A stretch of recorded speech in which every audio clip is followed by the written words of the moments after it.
Good afternoon. Firstly, Dr. Pansari, the Chancellor of Royal Global University, the Vice Chancellor of Royal Global University, Dr. Bura Gohain, distinguished faculty members, guests, ladies and gentlemen, and dear students. It's a matter of great honor and privilege for me to have got this opportunity of sharing my views and some of my thoughts with the young students who are about to begin their professional studies in the esteemed Royal Global University. And for that, I would like to thank the faculty members and the Chancellor and the Vice Chancellor of the university for giving me this opportunity. Ladies and gentlemen, let me remind you that you young students are the future of our country. You have to take on this onerous responsibility of taking our nation during the Amrit Kal in the path of development towards achievement of a Viksit and Surakshit Bharat. I have added the term Surakshit to Viksit Bharat because unless you have Suraksha, you cannot really progress. And that's an important facet of development. So when I was asked by the Vice Chancellor to come and speak to you, I was trying to decide for myself that how should I structure my talk. I'm sure over the last 2 days you have learnt a lot.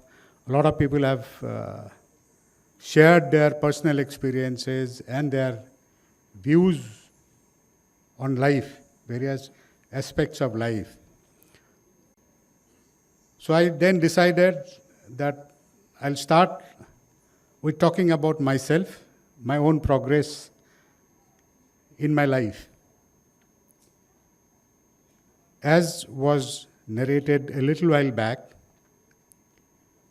I am from Assam.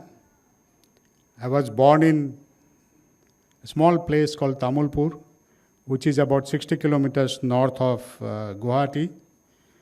And my father was, at that time, headmaster of Tamulpur High School, which is now Tamulpur Higher Secondary School. And across the river from the school campus was the army camp of Tamulpur, which still stands. I started my studies in the primary school in Tamulpur in Assamese medium. And while being located at Tamulpur, my father used to have frequent interaction with the army officials who were located just across the river. And since we had a very open sort of ground with a lot of facilities in the school campus, they used to come and carry out various training activities, including NCC camps were being organized in the school campus. So that's how I saw the olive green uniform for the first time in my life. And somehow it stuck to my mind.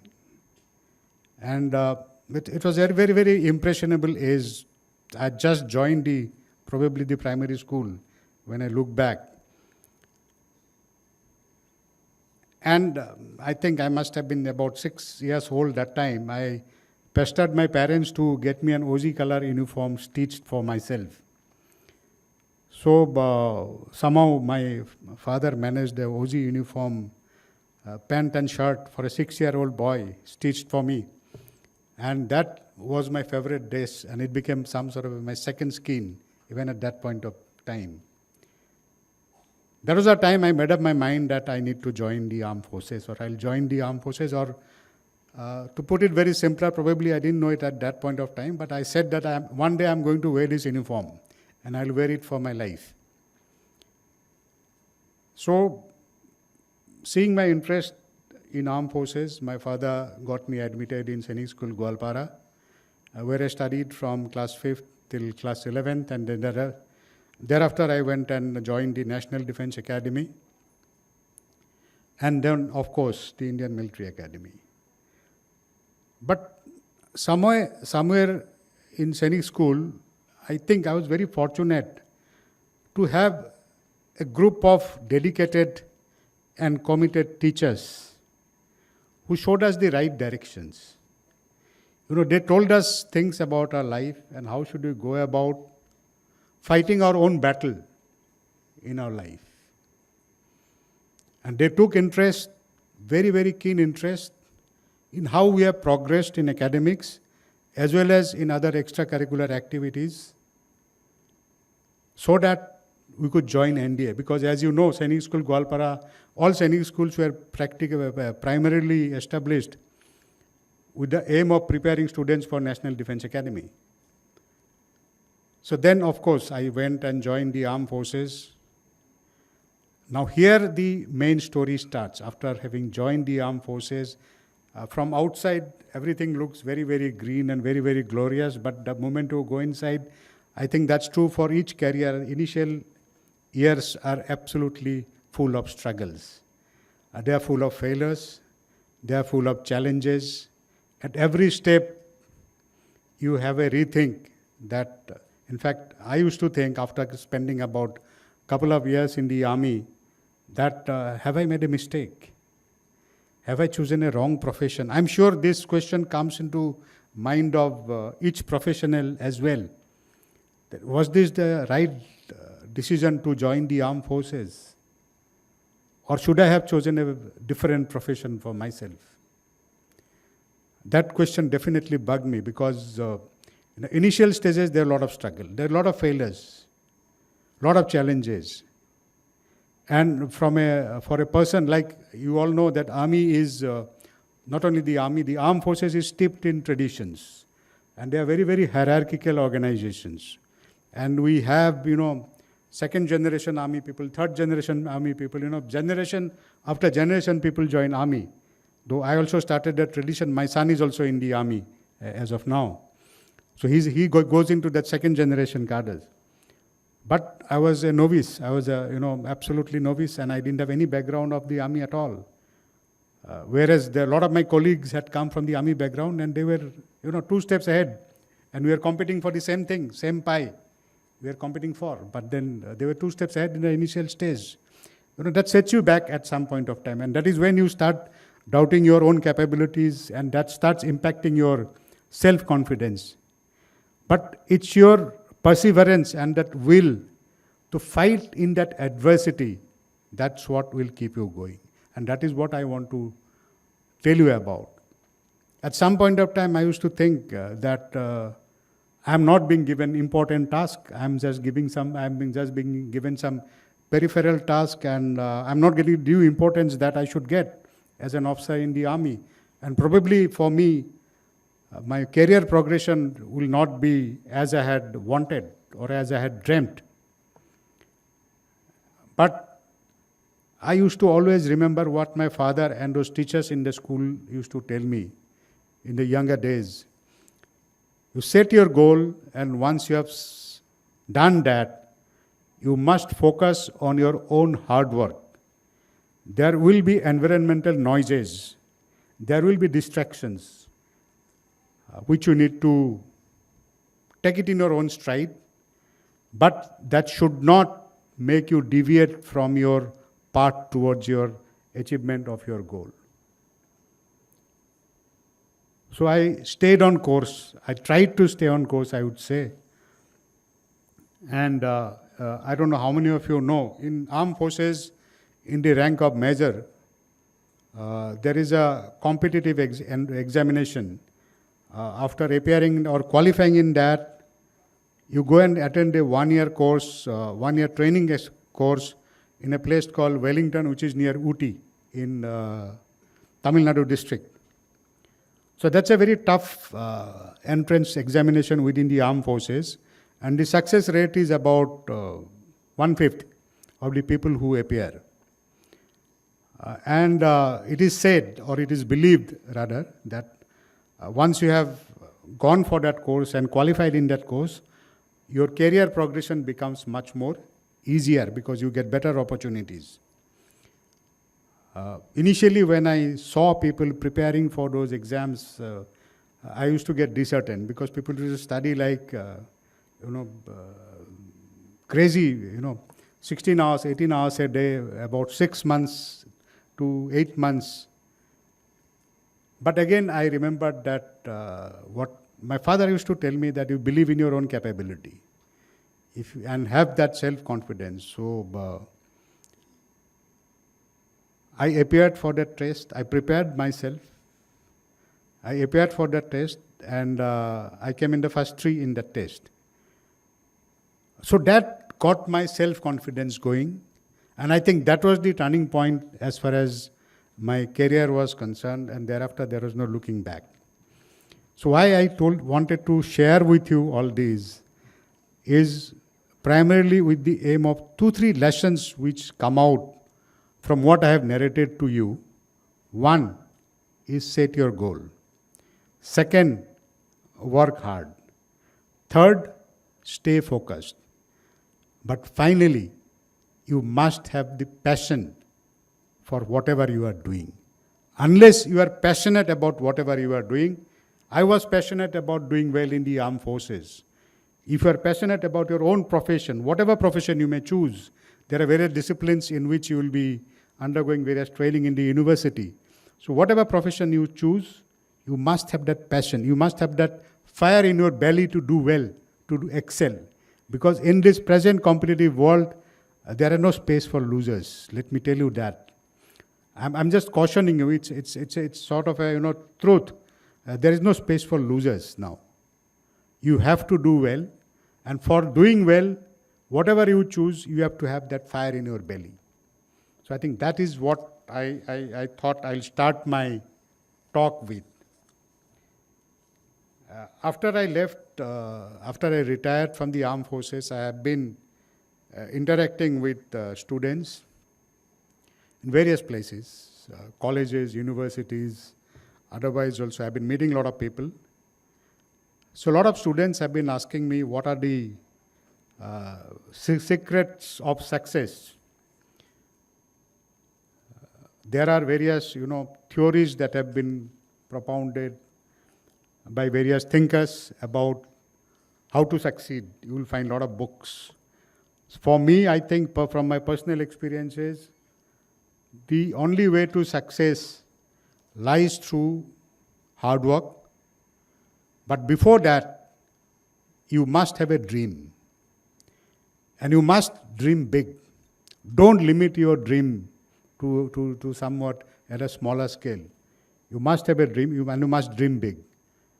And you should dream in such a manner that that dream of yours should not let you sleep.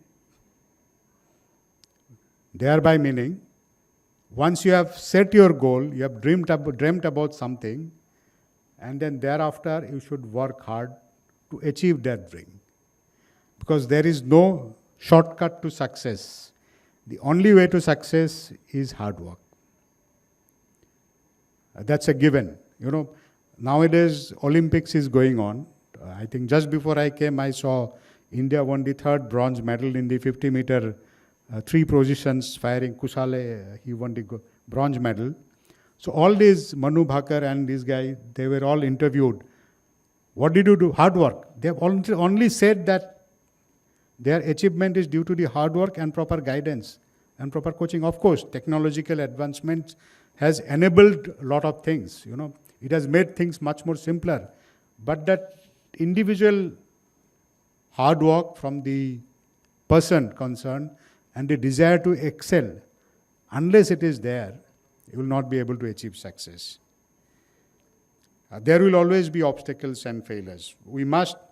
I keep saying this, that we must always operate from hope of success and not fear of failure.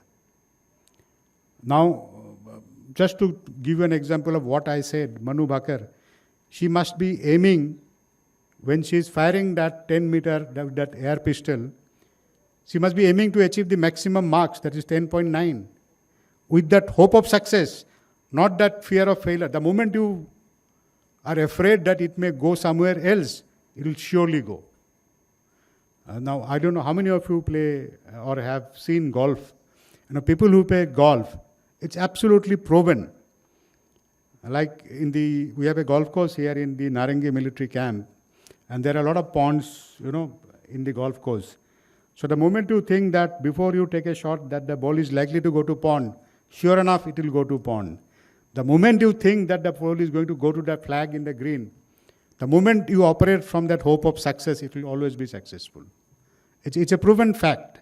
So your psychology, your things, what your mind is saying at that point of time matters a lot. So we must, understand that. And I've always held that, I have narrated in my beginning of my talk also, that two class of people who impacts our life is one is parents and second is teachers. They are the ones in this world who will never advise you in a wrong manner. They will always think betterment for you. So please listen to them. They are the ones who will show you the correct path, the parents and the teachers. And it's the responsibility of the parents and the teachers and the faculty here, as far as the university is concerned, to show the correct path to the students. Because in the young, impressionable age, people can take up different, lines. So it is for us as seniors to guide them and show them the correct path. In the armed forces, we are taught something called as, in our military training, there are 17 or 18 principles of war. They are taught as principles of war. But they are equally applicable to life. I can also call them as principles of life or principles of success. I just give you the example of the first one. The first principle of war is what I had talked about, is selection and maintenance of aim. Like setting your goal, what I had talked about in my initial stage. Selection and maintenance of aim. Once you have set your aim, you should maintain that. That is one of the first principle of war. And these principles of war are guiding whenever we are planning or carrying out any sort of operations. So that's equally important for, life as well. So another aspect which I feel impacts us and which must keep in mind is the tendency of procrastination. What we say, baad mein karenge. In Assamese we say, baad de, pisot korim. So, suddenly you come up against something difficult situation, you just pend it. Baad mein karenge. That's a biggest folly you are doing, you are committing. Whatever you have to do it now. And whatever you have to do now, do it immediately. Please don't fall into that trap of procrastination. And that's extremely harmful. Ladies and gentlemen, I think I would also like to talk something about what's happening in our nation today.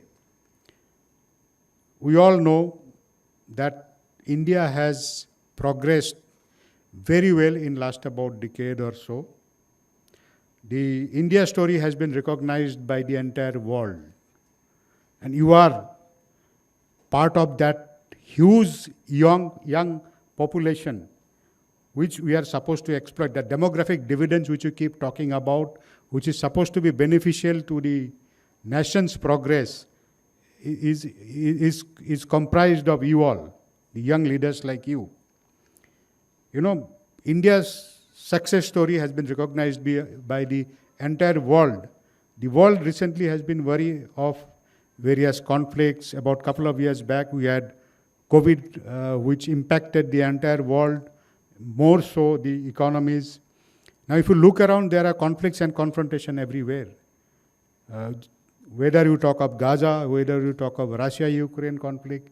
So there are conflicts. And in the present situation, what's happening to the world economies? There is very high, most of the world economies are facing high inflation rates. Their growth rate have come down to negligible, some of them going into even negative growth or zero growth. Major economies. What is the reason? From my understanding, this has been because their supply lines have been strained because of over-reliance on certain, earlier doing well economies or manufacturing hubs. Most of the world were over-reliant on certain economies and manufacturing hubs only. But India has been able to withstand all those adverse impact of COVID and the conflict and confrontation that is going around, and has been able to maintain a steady economic growth, growing at the rate of 6 to 7%, which has been acknowledged by everybody. And what has made this possible? This has been made possible because of the young population that the country has, because of the young contributors which we have. There are two major areas where the country has made development. One is infrastructure. Just to give you some examples, I think in last couple of years, India has developed 18 new seaports, 66 new airports, and there has been an increase in cargo handling capacity by over 80% in last few years. And we have been making about 2 lakh kilometers of national highway and 1 million kilometers of high-speed train connectivity. Such has been the type of infrastructure development that has taken place. So another aspect, second field where India has made huge stride is in the field of digitization and telecom. We see spread of 5G in major parts of the country, 4G even in the remote areas, the availability of Aadhaar card to 1.4 billion of population of the country, and the way people are utilizing the digital payment in form of UPI. It's something which the world has never seen, and which we should, as Indians, we should be justifiably very, very proud of all these achievements. And what has facilitated this achievement? Because of the increasing technological know-how of the young population.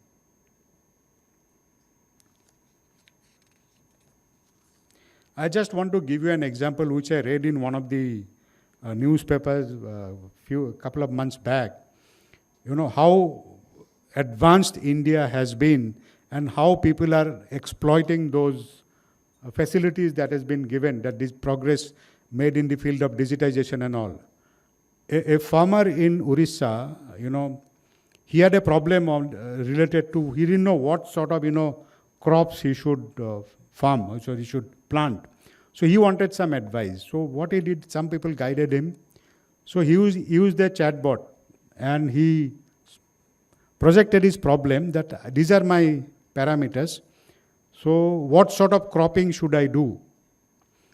So that chatbot, what it did was it translated by using the translation software which was layered with the artificial intelligence, and thereafter searched everywhere and came up with the answer, translated back to Oriya, and it was told to that guy. And who has made this possible? This has been made possible by young entrepreneurs who have just passed out from colleges and universities. That's the strength of our nation. And it's, again, I'm at the cost of repetition, I want to remind you all again, to make India progress, to take India on the path of development, it's the young population, leaders like you who have to work. And this fusion of this technology towards the needs of the people and coming up with the solution was ably done by a young mind like yourself. So you need to be focused and ensure that you work towards contributing towards the nation building so that we can achieve our goals as far as the nation is concerned.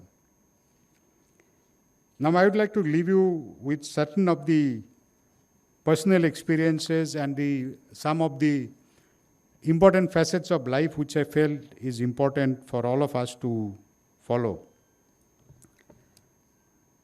Before that, let me give you an example of, I somehow found gut feeling or sixth sense. We keep talking about gut feeling or sixth sense. It's extremely important. I felt to be successful in life, but to develop that instinct to have gut feeling or that sixth sense, firstly, your awareness level has to improve. Your awareness level has to increase manifold. If you are in knowledge, if you have that deep knowledge about the environment, then only you will be able to generate those gut feeling or sixth sense.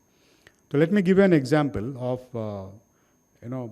what happened in my life. I was a colonel at that point of time in 2003. 2003, I was posted as a Rashtriya Rifle Battalion Commander, as a commanding officer in Jammu and Kashmir, in Kashmir particularly. There's a place called Manasbal, which is about 30 kilometers from. There's a beautiful lake called Manasbal Lake. On the banks of that lake, I was located at that point of time. And 2003, the insurgency in the Jammu and Kashmir was at its peak. Closer to, it was somewhere in the month of August only.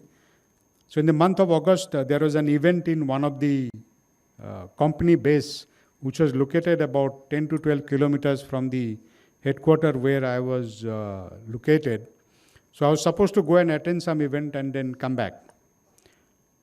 And just generally, that company base, out of the 6 bases where my unit was located, that was one of the safest from the militancy point of view.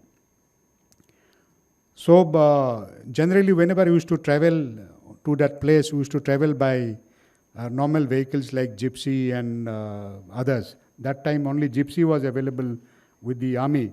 So we used to travel in a Gypsy with the normal protection vehicles and all. So I was to start at about 10 o'clock. So at 5 to 10, my staff officer, he came and told me that the vehicles are ready. The vehicles are ready and you can move. So we had about 5 minutes time. So something from inside, what you said, sixth sense, because there were a lot of information about some militant movements in some of those areas. So something from inside came up and told me that you should change your plan. So we also used to have those mine-protected vehicles. Those are armored vehicles which protects against explosive devices and all, and as also weapons, because they are heavily armored plated. So we also used to have those mine-protected vehicles, and by which I never used to travel. So then I suddenly decided that let me see the drill of the changeover of the vehicle, whether they can do it within time or not. So I told my staff officer that I'm not going to travel in the Gypsy. So please put that mine-protected vehicle. I'll travel in that vehicle today. So the vehicle was changed in time. I traveled in that mine-protected vehicle.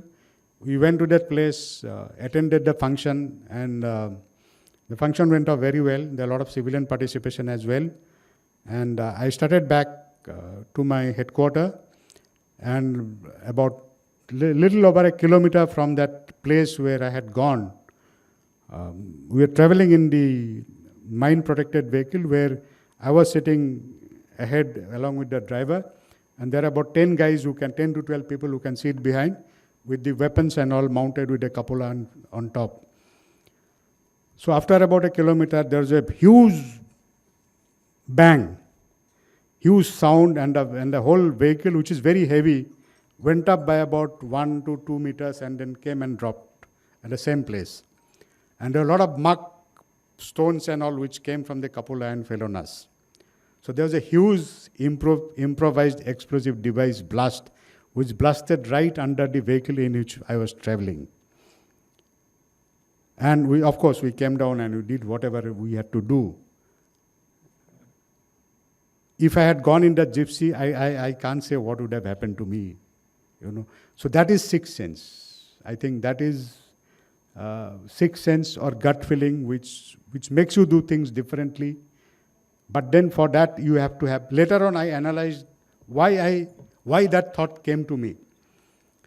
Then I realized that a week prior to that particular event, we had got a lot of information about some militant group movement in that particular area, which was not very common. Though we had tried to carry out certain operations to see if there is anything, we couldn't find out anything. So we thought that probably these were, generated information which may not be correct. But that thing had stayed on in my mind, and somehow it came as a gut feeling that we should avoid taking the normal vehicle and go in possibly a better protected vehicle. But like I said, you need to be aware of the environment to develop that sort of, sense. Something which I learned during my difficult days as while operating in Sri Lanka, I was a captain when I was part of the Indian peacekeeping force. And that is the first time, in fact, in 1988, 89, 87 was the year when the Indian Army had gone to Sri Lanka as part of the Indian peacekeeping force, IPKF in short. I was a young captain that time, 84 hours commission. I just had about 4 years of service. And used to go out for operations, and Liberation Tigers of Tamil Eelam were very, very committed militants. I have operated in Sri Lanka, I have operated in Assam, I have operated in J&K as well as Punjab. And I would rate the LTT militants as one of the toughest nut to crack. And very good fighters. And they used to ambush us very, very frequently. And that is the first time I saw life and death from very close quarters. A man who is walking behind me in a patrol, suddenly we are ambushed, and I saw him sitting down, holding on to his stomach, having been shot, and everything coming out from that stomach. It taught me a lot of lessons, actually, that lessons of life that you have to live in today. You don't know what tomorrow can bring for you and what lies ahead tomorrow. So it also taught me the importance of teamwork and camaraderie. You have to work as a team. Wherever you go, whatever team you have, you may have, as the GOCNC of Eastern Command, I had more than 3 lakhs soldiers whom I commanded. You may have 3 lakh people, you may have 10 people, you may have 2 people. You may have just one. But whatever team you are part of, you must work as a team. You must develop teamwork and have that shared sense of purpose to achieve goals. Of course, then is camaraderie, looking after each other. In army there is something called buddy system. Like everybody work in pairs, whether in war or in peace. At home also, when we are in peace station also, there also we have a buddy. Because if you go out, he's there, always there with you. I'll just narrate a story about, not a story, it's a real incident which had happened to me. Again, when I was a commanding officer in Rashtriya Rifle Battalion in Manasbal in Kashmir. How many of you have been to Kashmir? Not too many. Okay, there are, it's similar to some of the hills you would have probably gone. There are hillocks and mountains, and there are a lot of, grazier community who lives in those higher reaches, and they live in certain huts called thoks, which are made of, stone and then, of course, cement and all these things. But they are scattered, and the distance between one hut to another hut is maybe about 300 meters or 500 meters. So a village is scattered for about 3-4 kilometers area. So one day in the night, one of my company commander gave me a call saying that we have come across 2 militants in one of the hut where he had taken shelter at the night. So he launched the operation. He went and they surrounded area, and we don't search at night generally. So in the morning, I also went as the commanding officer. We had some more people who came in. So we surrounded the particular target house, and we all were located about 400 to 500 meters away from that particular target hut. And we were climbing from below towards the hut, and there were those stepped cultivated fields, where you climb up and all. And there were small huts here and there. So somehow we started, probing and trying to draw them out from the house, because in case they are in the house, it's very difficult to, neutralize them unless you go very close. So we are doing some movement, left, right. So while doing that, I also, in my own probably exuberance, so we were behind one of the huts. Then I went ahead, and where it was direct line of sight with the hut where the militant were holed up. So in that wall, I just picked out to see how best we can, what should we do. I was trying to assess for myself. And probably in that exuberance, instead of just picking out, I just went out from that safety of that which was being provided by the hut behind which we were. And simultaneously, there is a volley of fire from that militant, and this buddy of mine who was just behind me, he pushed me down. That's camaraderie. That's buddy. That's looking each other's back. That is something which can come only if you develop personal rapport with your fellow, with your friends, with your people, with your team. It doesn't come about by just saying that I am the boss and you follow whatever I am telling you. It comes with a lot of hard work. It comes with a lot of, confidence between each other. Both of you must have confidence. I always say that a superior must have a confidence on the subordinate. Similarly, you must ensure that subordinate also has equal confidence in you and in your ability. Then you will form a good team. Then your camaraderie will come. Then you will be able to achieve the desired result as a team. Vision and goals. It is always important to have vision and goals for yourself. There will be setbacks. You should not get disheartened. You must not compromise on your vision and goal. You must have self-confidence. You must have that positive attitude. I have always believed in the power of positive attitude. If you look at a thing positively, you will find it is always beneficial to you. It is extremely easy to criticize a particular plan or a particular plan of action or a particular line of action. It's extremely easy to criticize, but it is extremely difficult to have faith in that, have confidence in that plan, and then follow up. So we must do the second part. In army, we say the leaders eat last. I don't know if any one of you have been to the Indian Military Academy from where we pass out as an army officer. Sir Philip Chatwood, he was a British officer. So he was the first commandant of Indian Military Academy in 1932. So he had said something very prophetic, which is inscribed in the walls of the Chatwood building in Indian Military Academy, and it becomes some sort of a honor code for the people when you join the armed forces. It says the safety, honor, and welfare of the man you command of the country. The safety, honor, and welfare of the country comes first, always and every time. The safety, honor, and welfare of the man you command comes next. Your own safety and honor and welfare comes last, always and every time. So that's a sort of honor code which is taught in the armed forces before you pass out, and you are supposed to follow that in your life.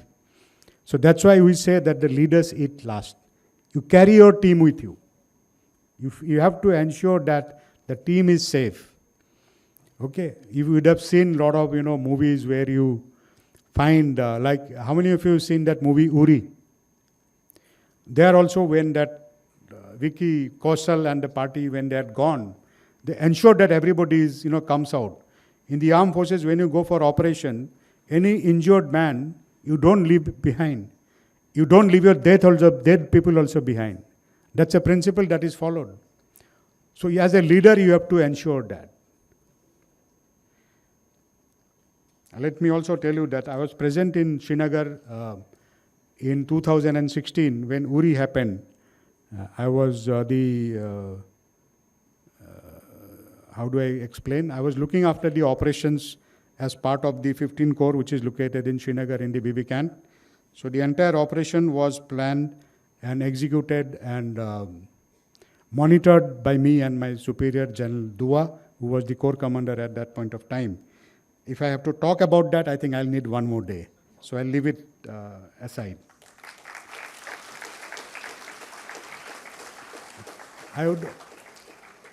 I also strongly believe in power of humility.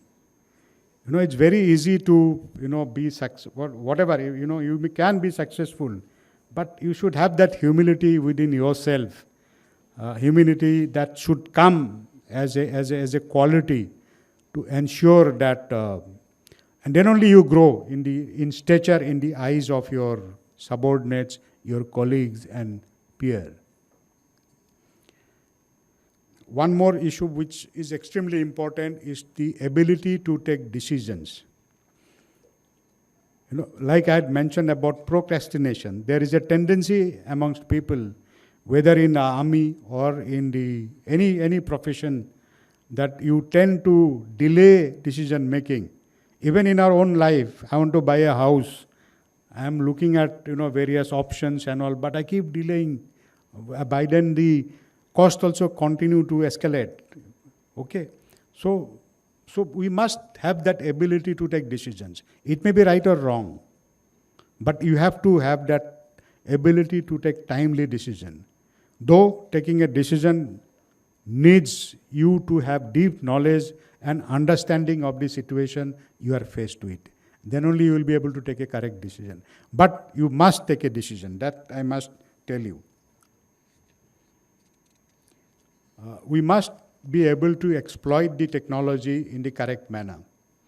You all are living in an age where technology has made tremendous progress. It has made life very easy for us. Again, just to give you an example, now that we have got mobile phones everywhere in the pocket, people have 2 to 3 mobiles, and we are connected through mobile data, connectivity, everything. So nobody is out of touch with your people and your beloved, with your people whom you love, your company and your family. In 1996, again, I was posted in Kashmir, and that time in Uri as a young major. I just had about 12 years of my service. And that time there were no mobiles, of course. And telephones also were very, very rare. And in remote place in like Uri in Jammu and Kashmir, the nearest STD booth, that time we used to go to the STD booth. So I don't know, I think the young people here would feel that it's a joke, but it's the truth. We used to go to the STD booth, which was located about 10 kilometers away, to talk to my wife, once in a month. Otherwise, you could not go to that place because the insurgency, militancy, a lot of problems used to be there. And my wife with my small, that time my children were small, and my wife and the children, she was staying in a house here in Guwahati itself, in the survey area. We had hired a house and she was staying here, and I was staying in Uri. And we used to write letters, of course. Basic thing was writing letters, which we still preserve, I think. Some of us, are very emotionally attached to those letters, and which we still preserve. At that point of time, my wife fell down in the roof of the house and she fractured her leg. And I didn't come to know about it because I had not called up. And by the time I called up, I went to the STD booth after about 20 odd days, and I spoke to my wife. She had already put on her cast and she said, there is no requirement of you to come now. So, but those sort of difficulties were there. Now those things are not there. The technology has made life so simpler, life so easier. But where is the danger? The danger is if you get misguided, if you get addicted to these technological things, then you are spoiling your life. Whatever you have, artificial intelligence, you have got mobile, you have got chatbot, you have got chat GPT, and everything is available and now all. If you exploit it in a positive manner, it is of helpful to you. Now, if you get addicted to it, then you're spoiling your own life. And that's my word of advice to all the young people. You all are better aware than us. I think most of the older generation are technologically challenged. Some may be an exception, but most of us are technologically challenged. But the young people now, boys and girls, are much more advanced, much more knowledgeable, much more aware of various things. But you must ensure that you exploit the technology to ensure that you achieve your goals and not let the technology drive you. You must drive it. You should be in the driver's seat and not the other way around.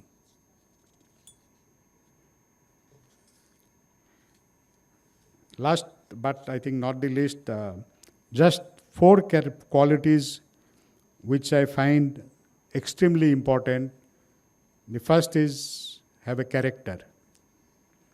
I think these are all self-explanatory. I need not explain them in detail. Character, honesty, integrity, and passion. These are the 4 characters which I hold very dear, and I have followed them in my 40 years of career in armed forces, and I found them to be extremely useful. I think I have come to the end of my talk.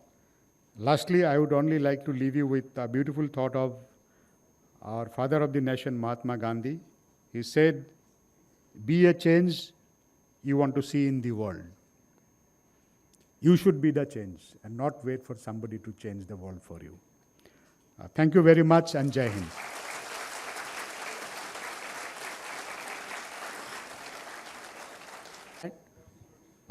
Sir, myself, Aniket Barua, I am a student of political science first year.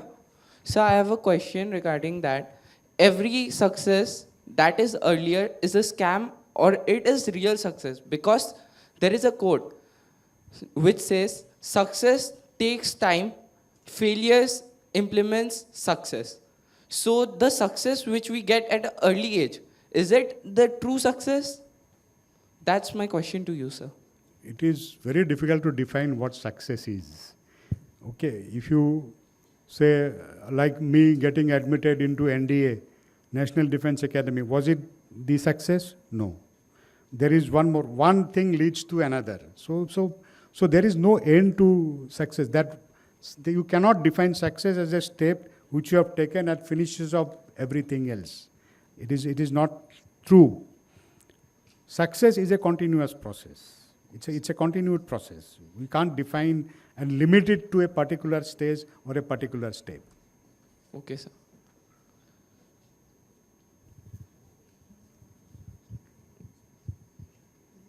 Good afternoon, sir. My name is Magdalene from History Department, and I'm from Manipur. Sir, my question is, sir has brought enormous operational experience of serving in various operation, and one of them is serving in Operation Hifazat in Manipur. So I just want to know how was your journey and experience? You're from Manipur? Yes. Which place? Imphal. Proper Imphal? Yes. Okay. Of course, Manipur, firstly, I served there as a colonel, long time back. And then as the Corps Commander of 3 Corps, which is located in Dimapur, also looks at Manipur as part of his area of responsibility. And even in my last appointment as Army Commander or GOC in Calcutta, the entire Northeast was being looked at me, more so because of what happened in 3rd May last year in 2020, the unfortunate incident, and then whatever has been following up after that. I was closely associated with dealing with this situation on 3rd May and thereafter. Let me say that I have looked at all the states of Northeast in my previous appointment, including the India-China border and the India-Myanmar border as well as the Bangladesh border. So I found Manipur to be the most complex state in Northeast, entire Northeast. That's my first statement. The people of Manipur are extremely talented. Whether it is Meitei, you all know that it's primarily three communities, Meitei, Nagas and Kukis. Extremely talented people, whether in academics, whether in culture, whether in sports, everywhere. You know, they are doing so well for themselves. But unfortunately, we are still steeped in, you know, some historical facts which are interpreted or misinterpreted in different manner by the three communities, which has given rise, to put it very, very simplistically, which has given rise to the problem which we are faced with today, after 3rd of May. Even before that, you know, Manipur has been devastated by the insurgency movement. Firstly, it was infected with the Naga insurgency movement, which used to limit itself to the Ukhrul district and the Senapati and the Tamenglong areas. And then thereafter, of course, Kuki insurgency started, and then thereafter, Meitei insurgency also started. So it's a very, very complex situation where I think my personal view is that all the three communities, including the people who are in governance, should take a step back, reassess what's happening, and think afresh. We have to come up with some new ideas to resolve this problem. Because, you know, violence has no place in a civilized society. You know, and this whole situation is exacerbated by the ready available of weapons. The basic problem which we are facing there is availability of weapons, availability of easy money because of drug trafficking.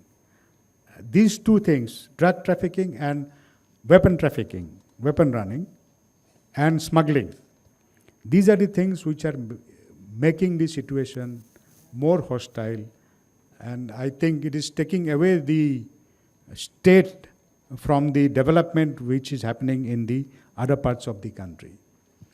But there is huge potential as far as Manipur is concerned. Thank you, sir. And one more question. I just want to know how you maintain your work life and your personal life. Like, how do you balance that? It's a very difficult question, you know.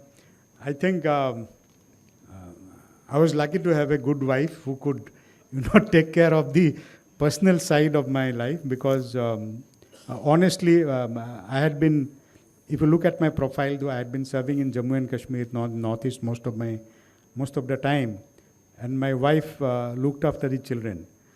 It's extremely important to strike a very, very healthy balance between the two, work as well as your personal life. It may not be possible all the time to devote whatever time you desire for the family, but then you have to find some small pleasures with your family. I think that's how you have to balance out. Probably I may not have been able to be present in my son's PTM in the school or daughter's PTM in the school because of my commitment, but possibly I made it up with being present in their birthdays or something like that. You have to strike a balance and find some time. But it's a difficult question. Thank you. And I don't think there is a set solution, because every individual has to find his own solution to it. But you have to find strike a very, very healthy balance between the two. Thank you, sir. Because both are equally important.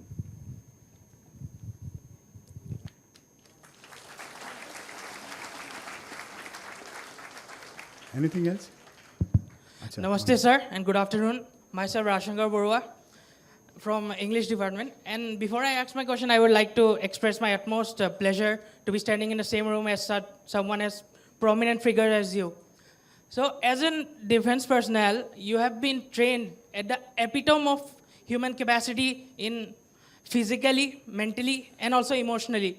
So, I would like to ask that, are there any tips that you would like to suggest us students as to how we can stay calm and composed in situation of stress and anxiety?